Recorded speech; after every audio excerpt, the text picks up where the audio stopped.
fogo da paixão subiu naquele dia que não devia subir. O termômetro não se controlou no dia em que Deus quis que ele não se controlasse. Então, eu sempre falo, e quando eu vou falar de fertilidade, de planejamento, eu coloco essa questão. Quem controla é Deus. A fertilidade nasce do coração, não é fruto do bolso.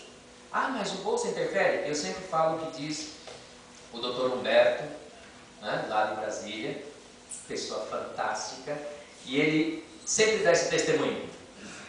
Cada filho que me nasceu veio com um pãozinho embaixo do braço.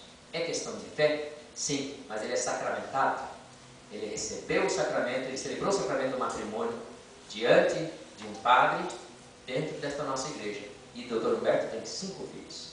E cada filho que ele recebeu veio com um pãozinho embaixo do braço. Como assim? Cada vez que nascia um filho, ele falava, milagrosamente a situação melhorava.